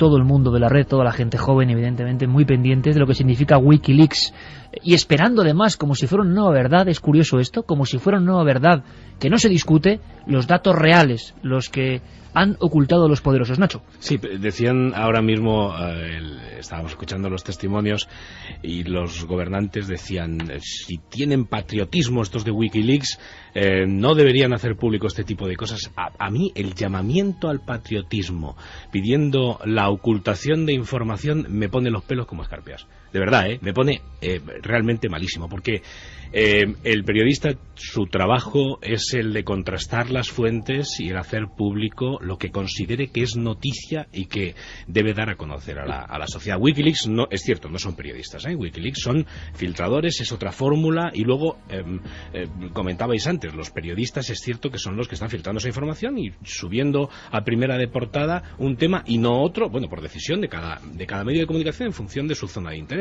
y su rango de actuación. Pero a propósito de esto, a mí lo del patriotismo me pone malo, y a consecuencia de esto recuerdo una anécdota que me pasó a mí personalmente con la publicación del libro de Libertad Vigilada. Yo en el libro revelo que en la Sierra de Madrid hay una estación de escucha que pertenece al Centro Nacional de Inteligencia, que pertenece al Ministerio de Defensa, con papeles, con documentos, con datos y con testimonios, absolutamente con todas las fuentes contrastadas. Bueno, la llamada, el toque de atención por parte de las autoridades es, fíjate, esa estación ha salido en los periódicos, en los panfletos que hacen los etarras. Has puesto en peligro estas instalaciones, no te sientes responsable, apelamos a tu patriotismo, hombre. Te lo dijeron a ti. Sí. Yo dije, no, yo soy periodista. Hay una segunda parte de esas declaraciones que hemos escuchado que tiene que ver con lo de la persecución judicial que quieren armar en torno a este asunto. Y a mí me gustaría recordar a un personaje que ha mencionado antes Santiago, que es Daniel Ellsberg, con los papeles del Pentágono, porque ocurrió lo mismo. Es decir, sí. Daniel Ellsberg era un insider, era alguien que trabajaba para el Departamento de Estado y que durante la época Nixon estuvo sacando papeles verdaderamente comprometedores y se le lanzó toda la maquinaria judicial del Estado encima para empapelarlo y, si era posible, llevarlo a la silla eléctrica, vamos, o sea, lo máximo. ¿Qué pasó? Que la Corte falló en contra del gobierno, que esto es una cosa que sentó un precedente increíble. ¿Por qué? Porque decían que el ciudadano tiene derecho a saber. Si eso se mantiene ahora, en fin, creo que estaríamos ante un panorama verdaderamente interesante, ¿no? Es que claro que tenemos derecho a saber. Claro, es que obviamente. El dinero, la pasta, la ponemos nosotros. Obviamente. Los impuestos los pagamos nosotros y nosotros tenemos derecho a saber. ¿Quién se ha sentido afectado con esto? Esta especie de nube etérea que es la clase política, que de repente ha visto sus vergüenzas o algunas de sus vergüenzas al aire. Decía antes Santi lo de que a la gente de Wikileaks no se le conoce, que aquello es bastante oculto, que solamente se conoce a Julian Assange. Claro, precisamente por esto también. Quiero decir, yo entiendo que el propio equipo de Wikileaks procure ocultarse, procure ser lo más sólido posible y tenga solamente, digamos, un portavoz, alguien que da la cara. Bueno, ya les rompió, uno de sus portavoces se le marchó hace un par de años, y ahora solamente queda Julian como la cara conocida, y el resto del equipo, digamos, que están ocultos. Entiendo que pueda ser por una motivación de pura protección a ese equipo, porque la persecución se la están haciendo a Julian Assange hasta el punto de que ya le están acusando. Yo no digo que sea verdad o mentira, le están acusando ya de cometer delitos, de pederastia y no sé cuántas cosas más, con tal de perseguirle hasta donde sea. Por supuesto, con tal de llevarle ante la justicia, por el motivo que sea, ¿no? Bueno, de hecho, en este instante la noticia es que la inminente, hasta hace unas horas, detención de Julian Assange se ha retrasado por lo menos unas semanas, se está hablando de 10 días, por defectos de forma en la orden de búsqueda y captura de Interpol, la cual no ha sido aceptada por Scotland Yard, que parece ser que lo tendría localizado ya en Reino Unido. Sí. Y, bueno, pues esa detención se va a dilatar unos días. Sí, acabo de leer también en una web un poco más conspiranoica, digamos, que el abogado estaría negociando con las autoridades la entrega. Claro, porque además hay un pequeño detalle, que es el famoso archivo de seguridad, el archivo del seguro. El insurance.as256. Efectivamente, que se lo han bajado ya, yo me lo he bajado, se lo han bajado miles de internautas. ¿Qué es eso? Es un fichero de algo más de 1 giga, 1,39 creo recordar, que está encriptado con una clave absolutamente indescifrable, y que en caso de que a Julian Assange, a Wikileaks o a alguno de sus colaboradores le suceda algo, y ese le suceda algo es muy etéreo en qué términos se podría dar, pues se revelará la clave para desencriptar ese archivo, que contendría otros cientos de miles de documentos, esta vez sí que atentarían directamente contra la seguridad nacional. Secretos del mundo, sí, importantes. De diversos países, es decir, los que por prudencia no han publicado todavía. Y me permito ahora hacer una especie de análisis de lo que comentaba, por ejemplo, Frank Rubio. En otro sentido, Frank, porque lo está preguntando la audiencia, ¿crees, por lo tanto, o hay una vía de personas que creen que la desinformación es sobre la desinformación? O sea, que la propia figura de Wikileaks y lo que está ocurriendo no se corresponde con libertad de información, el poder del ciudadano contra los poderosos, ni mucho menos, sino otra maniobra más de tenernos entretenidos. Bueno, yo he citado a autores que tienen opiniones. Wikileaks no hubiera llegado a la mayor parte de los ciudadanos si hubiera seguido siendo una dirección de Internet, que además publicaba un material en bruto que era de muy difícil contraste por parte de cualquier ciudadano. Entonces, Wikileaks llega a través de los medios de comunicación de masas. Ahora mismo se sabe que la mayor parte de la gente que accede a la información de Wikileaks lo que accede es al resumen que hace el medio de prensa en cuestión de lo que ha seleccionado y colocado en Internet. Entonces nos encontramos, como siempre, con la mediación de los medios, que para eso están, pero también nos encontramos con el mismo problema que teníamos antes de que surgiera Wikileaks. El escándalo, quiero decir. El escándalo de Wikileaks surge en el mismo momento en que en Estados Unidos ya empieza a haber protestas por los escáneres en los aeropuertos. Surge el propio Wikileaks en el año 2006, es cuando empieza la crisis inmobiliaria y financiera norteamericana. Yo voy a leer aquí varias opiniones de expertos para que nos vayamos haciendo una idea. Por ejemplo, Michael Cox de Chatham House, que es el equivalente al Council of Foreign Relations, es decir, un especialista en cuestiones de inteligencia, dice: dudo que nos encontremos ante un colapso sísmico de las relaciones internacionales como arguyen algunos gobiernos. La información auténticamente secreta, pienso que permanece a salvo y jamás aparecerá en Wikileaks. Esto dice un experto. Amigos de Julian Assange, que publican en revistas de izquierda bastante radical, en donde también publicaba Julian Assange. Me estoy refiriendo al medio Counterpunch. Necesitamos a Julian Assange. Necesitamos nuestro capitán Neo, tanto si es casto como si es un seductor, para sacar a la luz los actos secretos de nuestros gobiernos detrás de Matrix. Hemos, por lo que nos toca, hacer todo lo posible para protegerle de feministas castradoras y de los servicios secretos. Esto lo dicen dos intelectuales que la apoyan, Israel Samir y Paul Bennett. Bueno, intelectuales o otra cosa, otro calificativo les daría yo. Son escritores, tienen un montón de trabajos, pero están creando un mito. Sí, pero si claro, dicen esas palabras, es curioso, yo les daba otro calificativo, claro, que no voy a decir en la radio. Esto está copiado literalmente del artículo. Y esto viene a cuenta de que quien crea el mito de Julian Assange, y estamos focalizando mucho en Julian Assange todo y no en Wikileaks, es el New Yorker. El New Yorker, la revista neoyorquina cultural más conocida, es la que publica un gigantesco artículo donde se cuentan la vida y obra de Julian Assange a lo largo de su historia, pero sin dar casi ningún dato que pueda ser contrastado.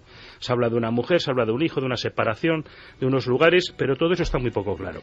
Entonces se ha creado una operación de focalización en un personaje y se le ha mitificado. Y eso, por ejemplo, en la entrevista que realiza El País, que le dedica, en lo que yo he impreso, 9 páginas, que seguramente en el formato del periódico no serán 9 páginas, la entrevista está llena de indicios subliminales de mitificación. Se le entrevista en un espacio donde hay una foto de Nelson Mandela. Se sienta y dice: tengo bien guardadas las espaldas. Todos los guiños que hace es para seleccionar un determinado tipo de audiencia. Una audiencia joven, una audiencia que no responde a los estímulos de los medios de prensa convencionales, y entonces se está generando ahí una focalización. Y esa es una de las cosas que digo. O sea, que se está construyendo entonces deliberadamente un personaje. Que se está construyendo un personaje. No quiero decir que haya detrás un designio, que seguramente lo hay o puede haberlo, pero desde luego los efectos perversos o la coordinación de acontecimientos es que se va creando un personaje. ¿Y quién tiene la capacidad para construir un personaje así y con qué objetivos? Pues los medios de comunicación de masas, que están íntimamente ligados. Sí, pero eso es muy un poco abstracto. Sí, claro, porque esto tiene que tener un solo guionista, como mucho un equipo de 2 o 3. Los medios de comunicación, quiero decir, 14, 15, 20, 30 medios grandes de comunicación en todo el mundo no son capaces de ponerse de acuerdo para crear un personaje y toda esta historia con la metodología que tiene y construirla y convertirla en algo que ahora mismo nos está apasionando, ¿no? Vamos a hacer una cosa. ¿Qué piensa el público exactamente a las 2:34? Hay mucha gente joven. Esa gente joven que yo creo que, con buen tino, Frank Rubio ha esbozado opiniones de personas que piensan que hay un grupo de gente joven que ya no cree en las verdades oficiales, ni en los periódicos, ni en lo que dice la tele, y que se ha cultivado en la libertad, entre comillas, de Internet. ¿Cómo llevar al rebaño a toda esa gente? Una de las teorías de Wikileaks. Me parece apasionante el debate. Está produciéndose una enorme maniobra de desinformación o de manipulación de la opinión, ¿o no? ¿O realmente estamos ante los últimos hombres libres? De vista que ya todos los informes que tienen los han publicado, en cierta forma están manipulando, ¿no? Porque si no, los hubieran puesto desde el primer día todos en la red para que todo el mundo los consultara. Yo lo que quiero saber es lo que contiene el archivo secreto. Claro. Ese es el que quiero saber. Un virus, porque si ese ellos van filtrando la información que les da la gana, con lo cual ya están manipulando a la gente. Sobre eso ha habido especulaciones. Santi, espera. Simplemente, ahora voy contigo, pero quiero saber, porque no hemos dado voz a nuestros oyentes, aunque sea muy rápido, Carmen, ¿qué inspira a gente muy joven que sé que nos sigue? 750.000 amigos. Hoy es un programa además muy especial para todos nosotros. ¿Qué piensan? ¿Qué les llega a la mente cuando dice Wikileaks? ¿Libertad o montaje? Mira, nos dicen Wikileaks es solo la punta del iceberg. Si supiéramos cómo se mueven todos los hilos que manejan el mundo, nos mudaríamos de planeta. Un saludo y enhorabuena. Vais a hablar de los informes que tiene Wikileaks sobre el tema OVNI. Estoy deseando que salgan a la luz. Y vosotros, nos lo comentaba Antonio desde Talavera de la Reina. Sinceramente, no creo que salga a la luz ningún misterio por parte de Wikileaks. Estados Unidos se cargará a su dueño. Ya ha dicho Sarah Palin que se le persiga como si fuera un miembro de Al-Qaeda. Me alegra que habléis de Wikileaks. Uso el cuarto milenio del 31 de octubre de ejemplo. Es un gran trabajo de periodismo especializado y esta noche estaré pendiente con mi blog tomando notas, nos decíamos desde Alicante. La información es el gran monstruo que transforma la perspectiva del mundo. Wikileaks, pionero en dar luz. La Bastilla de la información, un punto y aparte en la historia. Nos lo comentaba la Bastilla de la información. Qué bonito. Contaba esta semana un analista en France 24 que es posible que el escándalo de Wikileaks sea el comienzo de una importante guerra parecida a la Guerra Fría. Nos lo apuntaba Pedro. Enhorabuena y gracias por dejarme envejecer junto a vosotros, ya que cuando empecé, bueno, este se me ha colado, que era de apoyo. Sí, y además nos hace muy viejos, así que... Que empezó cuando era un treintañero y que ya es cuarentón. Bueno, pues Juan de Valdemoro, que esperamos cumplir muchos más contigo. ¿Desvelará algún día Wikileaks algo sobre el 11 de marzo? Ojalá se llegue a saber la verdad de lo que ocurrió aquel día. Claro, qué secretos hay ahí, ¿no? Uf. ¿De verdad Wikileaks quiere destapar algo o es una estrategia para prepararnos para lo que se avecina en algún sentido? Seguid así. Las filtraciones son manipulables, nos decía Antonio desde Puerto Llano. 3 grandes poderes mundiales se ven fastidiados por el escándalo de Wikileaks y se crean grandes tensiones entre países importantes como Inglaterra, Rusia y Estados Unidos, que como se cortan las palabras, y parece que la historia va a cambiar. Nos lo decía Pedro. Wikileaks nos informa de cosas que tenemos derecho a saber, pero también nos pone en peligro por descubrirlo. Lo piensa Raquel Gutiérrez. Pero da la sensación de que la inmensa mayoría del público, y me atrevo a hacer un primer análisis joven, cree que estamos ante unos Robin Hood de la información, que por fin van a darle duro a los que ocultan cosas. Nos apuntaban, no encontraba el mensaje, pero nos apuntaban que al parecer ya hay un equipo especializado en el Pentágono intentando destapar quién son estos tipos. Pero es muy interesante las dos vertientes ahora mismo que tenemos sobre la mesa. Me gustaría saber algo más. Montaje sobre montaje para seguir teniéndonos en el rebaño bien cerrados, o libertad de verdad de unos tipos que se están enfrentando a todos. Vamos a ver, lo que quería decir antes, con respecto a lo que pueda contener el famoso archivo de seguridad, especulaciones, una de ellas la que decía Javier, se ha hablado incluso de un virus devastador que acabaría completamente con Internet tal y como lo conocemos en caso de... Eso sería un apocalipsis digital, que el tema no es tontería, ¿eh? Efectivamente. Se ha hablado, lógicamente también, de un listado de todas las puertas traseras que tienen los servicios de inteligencia en los ordenadores de todo el mundo para poder entrar impunemente y las instrucciones para poder utilizarlas cualquier ciudadano de a pie. Y luego se ha hablado, lógicamente, de cosas referentes a los ovnis. aunque probablemente sea algo más mundano, pero justo lo que echamos en falta en esta desclasificación. No hay ni un solo documento calificado de top secret en los documentos desclasificados. Son todos confidenciales, reservados, clasificaciones menores de seguridad. En el top secret están realmente las cosas que no debemos saber. No debemos saber ni tú, ni yo, ni ninguno de los que estamos escuchando. ¿Me quieres decir, Santi, que Wikileaks no ha revelado con toda esta campaña de información tremenda a favor, entre comillas, o de libertad, nada realmente importante? De momento no. De momento no, hay chascarrillos. Digamos, llamémosle así. Sí, comunicaciones decir, internas de por mucho que el vídeo que mostraron era muy elocuente y demostraba la actuación del ejército y los niños de los cowboys estos de esos soldados, lo que demuestra son esos soldados. Son esos soldados, y eso puede ser algo más o menos habitual, pero es una escena concreta y es una secuencia concreta. Y esto no puede tener que ver quizá con la teoría que algunos mantienen. Sí, la voz ahora de Frank Rubio, la que comentaba Frank, claro. La de este es un montaje para tapar algo mucho más gordo que hay por detrás. ¿Qué es lo más gordo que está pasando ahora mismo por detrás? Hay una guerra abierta de divisas, hay una guerra abierta en materia económica, y la situación a nivel mundial es bastante potente, quiero decir, de enfrentamiento de grandes bloques, Estados Unidos y de China.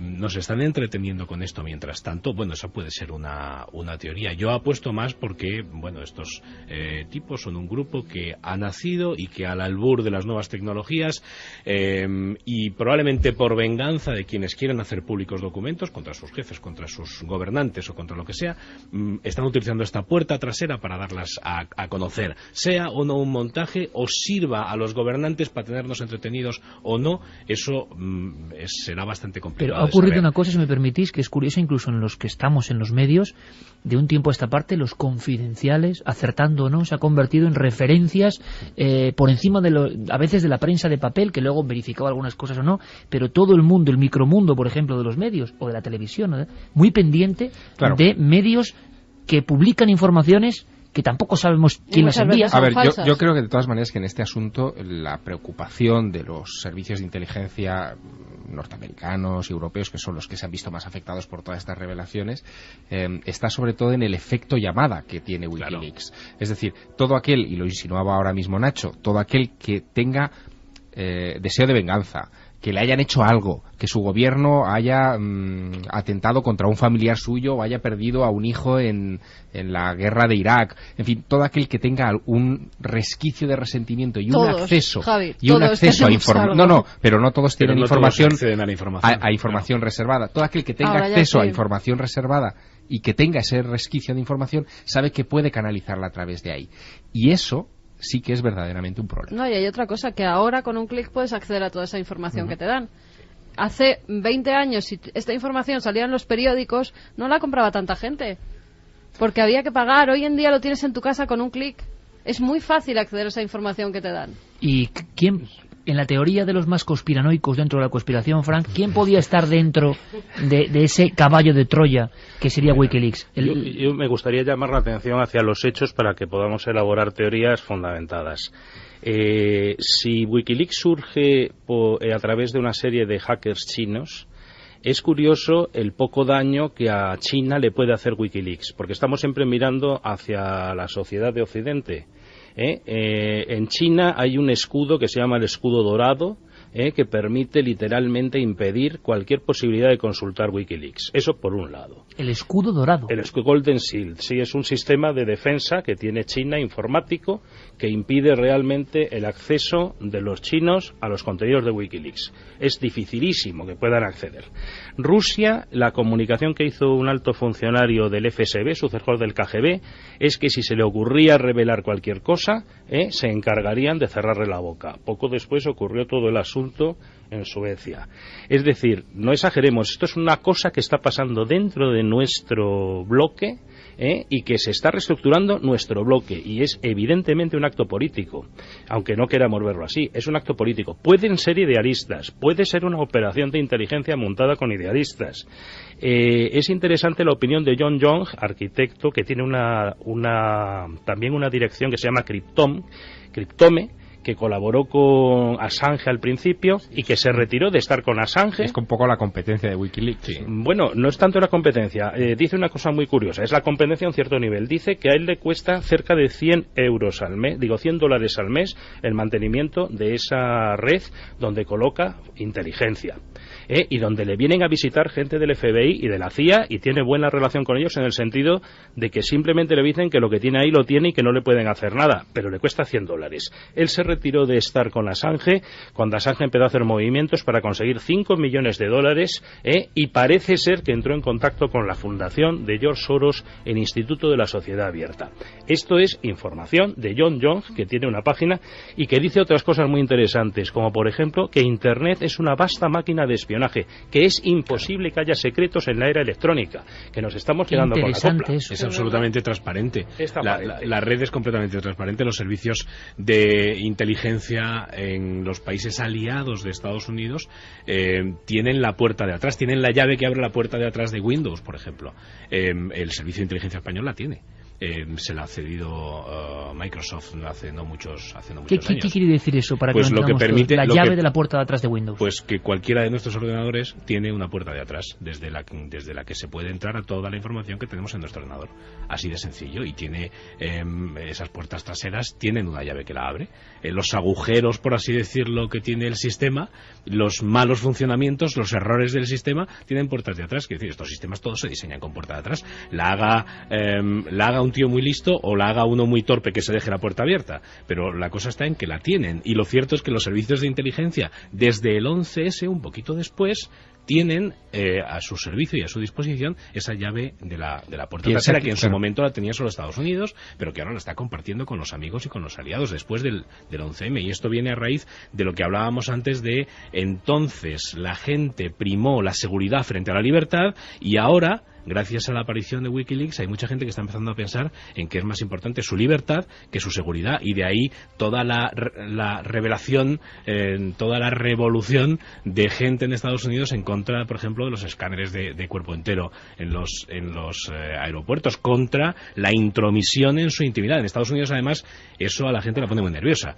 que se metan demasiado en sus cosas. Y ahora mismo el movimiento pendular, que en su día se fue hacia la seguridad y la gente quería más seguridad, ahora se está moviendo hacia la libertad y la gente quiere más libertad. Claro, y sin embargo, una cosa que yo aprendí con Nacho precisamente y con su famoso libro es que hemos introducido en todos los hogares micrófonos y cámaras. Claro. Es decir, totalmente. Nosotros tenemos nuestra webcam famosa en nuestro ordenador portátil, generalmente con la tapa del ordenador levantada y esa cámara sin cubrir, y eso se puede activar a distancia. El micrófono del ordenador, o el del teléfono móvil. El del teléfono móvil. Sí, nos tienen vigilados por todas partes. Las tarjetas de crédito saben todos nuestros movimientos, el ordenador. Fijaros cómo ha cambiado el mundo.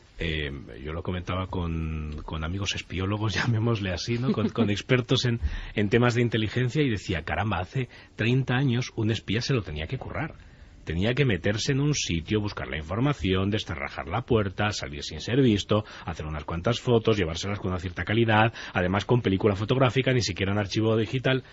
Es decir, ser espía era un trabajo duro. Ahora, ser espía es ser un crack de los ordenadores. Ser un fenómeno con los ordenadores, con las nuevas tecnologías. Y hablando de ordenadores, Nacho, tenía una información muy interesante Santiago Camacho, física, que a mí me ha llamado mucho la atención.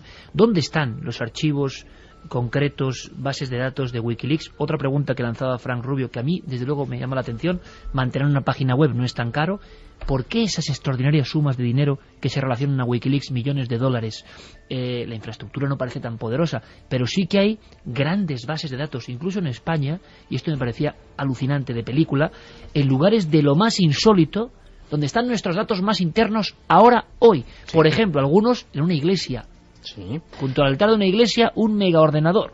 Claro, es que nosotros tenemos la idea errónea, los profanos, de que cuando subimos cualquier cosa a Facebook, por poner un ejemplo, o a YouTube, o a cualquier empresa de Internet, esos datos están en un mega edificio propio de la empresa que lo tienen allí, pues en Estados Unidos o donde sea, y no es realmente así. Esas empresas, para ahorrar costes sobre todo, cuentan con el alquiler de enormes centros de datos que hay repartidos por todo el mundo y que tienen servidores que se dedican a almacenar esa información que en el fondo físicamente no está en la empresa. Y esos lugares se han convertido en verdaderas fortalezas, verdaderas catedrales de la información. Y algunos me llamó la atención porque su ubicación es muy curiosa. Por ejemplo, hay uno en Alemania, en Hanau, en un depósito de combustible nuclear que nunca llegó a funcionar. Entonces, esa instalación fue descartada, dijeron, bueno, esto cumple con los requisitos, y allí hay uno de estos. En Finlandia, en la catedral de Uspensky, hay uno, justo debajo, se aprovechó un refugio antiaéreo de la Segunda Guerra Mundial, y también les pareció un lugar lo suficientemente protegido. Sí, los países del norte además es porque están fresquitos y así ahorras en ventilación. Claro, porque... para los discos duros, es cierto. No, es cierto. Se calientan y entonces en los países del... Claro, es que los gastos de mantener un centro de estos son enormes. Brutales, sí. Ventilación, acumuladores de energía para casos de cortes, generadores propios. Las condiciones se escapan incluso del control de grandes empresas como puede ser la propia Facebook y que prefieren subcontratar con el lógico ahorro. Hay un centro comercial también enorme en Estados Unidos, el centro comercial Eastgate, que la gente pues va a comprar y estas cosas y no sabe que justo debajo pues tiene uno de los mayores centros de datos del mundo. La Torre de Girona en Barcelona contiene el Mare Nostrum, que es posiblemente el mayor, a día de hoy sigue siendo el mayor de Europa, ¿no? El mayor ordenador de Europa, que también el CSIC y diversos centros, Hacienda, diversos centros oficiales contratan tiempo de proceso y tiempo de almacenamiento, pero también instituciones de todo tipo pues hacen uso de él. La base aérea de Sacramento, que también tiene importantes instalaciones y refugios nucleares de la guerra atómica, pues también tiene su... Y en todos esos megaordenadores, la pregunta que lanzábamos tiene que ver con nuestros temas más queridos, el misterio puro y duro. Hay muchas personas que piensan que los grandes secretos... ¿Os acordáis de personas como Bob Lazar o otros enigmáticos... vamos a decirlo, espías o trabajadores que estaban enfadados, según siempre su testimonio, en el área 51, y que de repente empezaron pues con fotografías de una forma que hoy nos parece rudimentaria a comentar que habían visto criaturas de otro mundo en el desierto de Nevada, en instalaciones secretas? Qué buen lugar sería Wikileaks si realmente esto es obra de gente libre que va en contra del poder de los que manejan el mundo. Qué bueno sería empezar a ver material, sea OVNI, sea de espionaje psicológico, por ejemplo, de visión remota, todos los temas que nos interesan, que sí sabemos que han estado bajo el top secret. Una buena muestra de saber qué pasa en Wikileaks sería comprobar si hay filtraciones de esa información. O, por ejemplo, sobre nuevas formas de energía, que también es una de las cuestiones también candentes. ¿Qué opináis, Frank, Javier? ¿Que va a ocurrir eso? ¿Vamos a ir viendo en Wikileaks, creéis, una solución a los misterios? ¿Sería el formato perfecto para verlo? Yo, si me preguntas mi opinión personal, creo que no. ¿Que no porque sospechas que no es nada de lo que se está contando? Claro, a mí esto me recuerda un poco esto que estamos hablando a lo que le ocurrió al pobre de Nikola Tesla en su momento cuando desarrolla algo que en fin, que era importante, que era poder transmitir sin cables. Ahora nos parece normal, pero en la época de Tesla no es así. Sin cables, poder transmitir energía eléctrica, y Westinghouse pone coto a aquello porque no sabe cómo tarificar eso, o sea, no sabe cómo cobrar eso, y nos quedamos con la energía eléctrica transmitida por cables. Pues con esto pasa un poco lo mismo. Si alguien tiene ese secreto, por ejemplo, de la fisión o de los ovnis, o del elemento 115, de la antigravedad, en fin, imagínate este tipo de las cosas, autopsias de Roswell reales, si es que existen, claro, y que alguien las tenga en algún lugar. Claro, pero eso yo no creo que salga ahí. Es decir, aquí yo creo que Santi ha dado una clave importantísima, y es que ningún documento tiene la categoría top secret, ninguno. Esto nos tendría que hacer sospechar, ¿no? Bueno, nos hace sospechar porque, por ejemplo, Assange dice que el 11S para él no es una conspiración. Lo desdeña totalmente cuando le han requerido para presentar alguna documentación. Pero también hay que decir una cosa, Assange trabaja con una información que le llega a él. Exacto. ¿De dónde viene esa información? Berzinski, en una entrevista muy curiosa y muy breve que ha publicado hace poco, señala que es muy grave lo que ha ocurrido pero, y que además gran parte de la información es redundante, de bajo nivel, pero que dentro de esa información sí hay semillas, y esa es una técnica de desinformación o de transmisión de información. Tú lanzas un montón de información y dentro hay unas cosas que alguien se va a dar cuenta y va a sacar a la luz. Y él habla concretamente, por ejemplo, de la política de China con relación a Corea del Norte, que estamos viviendo ahora, paralelamente a lo de Wikileaks, una especie de nueva guerra fría allí. O en Yemen, lo que está o en Yemen. Entonces, por ejemplo, ¿cómo sería una sociedad sin secretos? Una sociedad de absoluta transparencia. ¿Cómo sería la política de una sociedad así? La diplomacia clásica va a morir. ¿Necesitaría política si no hubiera secretos? Exacto. ¿Qué tipo de política habría? ¿Qué tipo de política? ¿Cómo serían los...? Sería la democracia perfecta. O acabábamos matándonos todos. Exacto, sí. También. A mí de ¿quién todas vigila al formas, vigilante, no? ¿Quién? Sí. En la rueda de voces que hemos escuchado ha habido un personaje que me ha parecido, a su pesar, porque yo creo que no quería decir esto, muy acertado, que era el político italiano que decía que esto era como el 11S de la información. Algo se parece al 11S, porque si el 11S tuvo consecuencias muy graves, como fueron la guerra de Irak, la guerra de Afganistán, el endurecimiento de las medidas de seguridad en todo el mundo, etcétera, etcétera. En los aeropuertos, sobre todo, claro. Que es un día para hablar de aeropuertos. Un 11S de la información puede servir para ponerle coto a algo que hasta ahora no lo tiene, que es Internet. Sí. Un 11S con un derrumbamiento de las torres gemelas de la gran información secreta puede servir para que determinados poderes se vean justificados a hacer lo que hasta ahora era ponerle puertas al campo, que era Internet. ¿Han abierto demasiado la puerta de Internet y ahora alguien no sabe cómo cerrarla? Sarkozy ya creo que tiene la clave para cerrarla en Francia. Los chinos la tienen cerrada. Yo creo que lo que se va a extender ahora es una oleada de defensas contra esto, que pueden ser legislativas o no, pueden ser lo que ha hecho Estados Unidos. Hablar con los propietarios de PayPal, hablar con... como también le quitaron del servidor o algo así, ¿no? Sí, ahora está instalado en Suiza, ha tenido claro, que... Por eso la gente no puede entrar, Hay pirata. Mucha gente que nos está diciendo que entra en wikileaks.org, que era la original que tenía, ahora es CH. Ahora es CH, por eso nos decían que no podían 2:55, una persona que no sabe nada de esto, está escuchando Milenio 3, teclea Wikileaks y no puede entrar. No. En el servidor, en el wikileaks.org. O sea, ha empezado el nomadeo un poco. Más, a día de hoy hay conversaciones por parte de las autoridades norteamericanas con Google para que tampoco puedas buscarlo por Google. Es decir, tienes que saber la dirección, porque si buscas Wikileaks por Google no te va a salir dónde está alojado. Hombre, y si esto todo es un montaje, está bien hecho. Todos los periódicos dónde están las nuevas direcciones, e incluso sin poner wikileaks.org o wikileaks.ch te dan el DNS. Total, una dirección de Internet. Te dan una dirección de Internet, unos números donde te lo puedes descargar. O sea, yo lo que digo es si lo quitan de las páginas web, los medios de información, de comunicación, te dan las claves para entrar. Si los más poderosos del mundo, y cada uno tiene nombres que se han puesto muy de moda últimamente para definirlos, están detrás de esto, qué bien hecho está este montaje, donde los tipos de Wikileaks están como huyendo de los propios capturadores, ¿no? Nos parece realmente impresionante. Se desvelarán grandes secretos de verdad con Wikileaks. Habrá que esperar, estaremos muy atentos. ¿Qué dice la gente, Carmen, en su encuesta? Primero, ¿quieres que te dé los datos de la encuesta? Sí, para saber. Bueno, pues la pregunta era: ¿crees que Wikileaks será clave para la resolución futura de algunos misterios? Ha variado poquito, 71,5%, ha subido un 1,5% desde la vez anterior, contra un 28,5% que opina que no.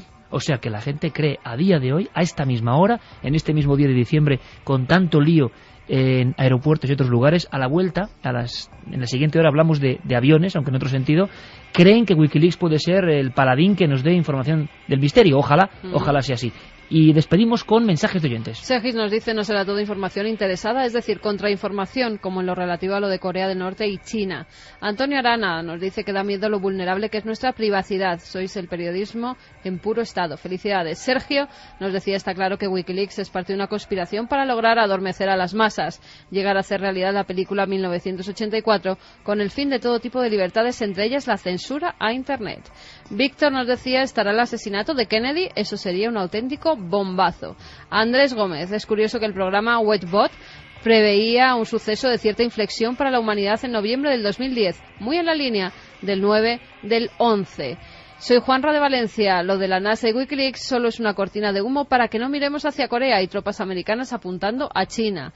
Óscar desde Villarreal. Es curioso cómo de repente a Julian Assange le busca la mismísima Interpol por presunto delito sexual. Cualquier día lo encontrará muerto con un tiro en la nuca o intoxicado con algún isótopo que otro. A ver si ahora la Interpol busca a todos los presuntos violadores. Chivo expiatorio del montaje también. Desde luego, historia de espías, como nos gusta. Está ocurriendo, está pasando. Todavía no tenemos tanta información, pero yo estoy seguro que este debate debería ser repetido con lo que vaya ocurriendo, por ejemplo, en un par de meses, a ver qué ha salido.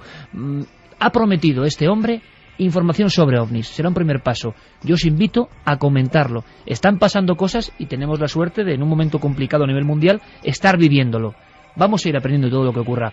Nacho García Mostazo, muchísimas gracias. Mucha suerte con todos tus proyectos, con Yo Tengo un Plan y en Telemadrid. Gracias, amigo. Muchas gracias a vosotros. Frank Rubio, como siempre, estaremos ante un nuevo apocalipsis casi ahí. Espero que no, pero hablaremos de ello y es un placer siempre que estés con nosotros. Gracias. Muchas gracias. Javi, Santi, Carmen, vosotros os quedéis aquí, por supuesto, porque vamos a montarnos en un avión. ¿Habéis oído hablar del espectro de Brocken? Bueno, no, hoy yo no sé si me montaría en un avión o no. Bueno, por eso, un avión que funciona, el de la nave del misterio. Venimos con un montón de casos e historias que acaban de ocurrir.